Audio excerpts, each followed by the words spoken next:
Chapter 15 of Works of Charity. This is a constant and universal rule, that no consideration of any advantage, no regard of any person whatsoever, must ever prevail with us to do any ill thing, but the benefit of a person who stands in need of our relief is ofttimes a sufficient warrant for leaving a good thing undone, or for changing our measures and choosing to do one good thing right after than another. For indeed, properly speaking, this is not so much an omitting to do well as a prudent contrivance to do better.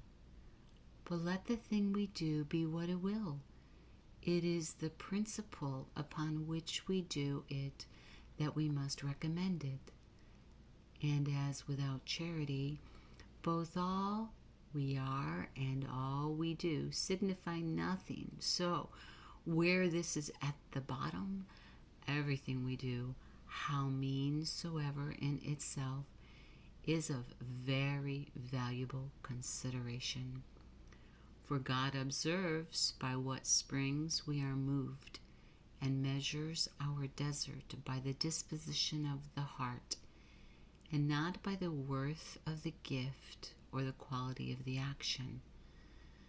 The man, then, that loves a great deal does a great deal. The man that does anything well in that one thing does a great deal. And he does well who prefers the good of others before his own private pleasure or profit.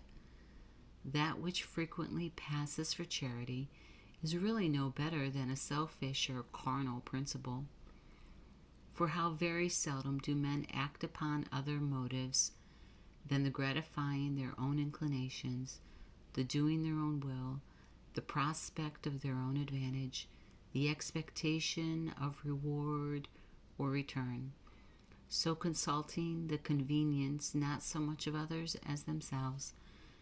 Now, true and perfect charity seems not its own advantage, and if God in his bounty be pleased to recompense it, yet this recompense is not the thing principally in view, but in great aim and end to the glory of God. For the same reason, charity envieth not, because envy is a passion proceeding from selflessness and pride.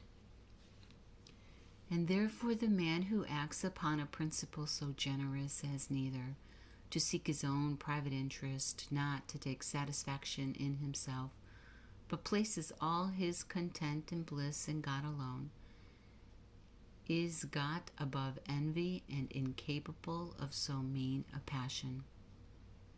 Charity looks upon God as the sole being and the end of all good, the source from whence it flows, and the immense ocean in which it is swallowed up, the person from whom all the saints derive their righteousness, and in the fruition of whom the reward of their righteousness consists.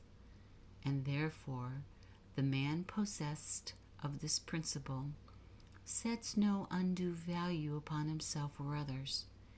He takes no part of the merit or honor to himself, but is not profuse in the commendation of others, but ascribes the whole glory of every virtuous action to him whose originally and in truth it is. Little need be said to show that one thus disposed, thus persuaded of God as the only, the universal good, must have set his heart upon things above. For sure the least spark of his holy fire will serve to kindle in our breasts the love of heaven and spiritual joys, and suffice to convince us that all here below is full of vanity and by no means an object worthy our affections.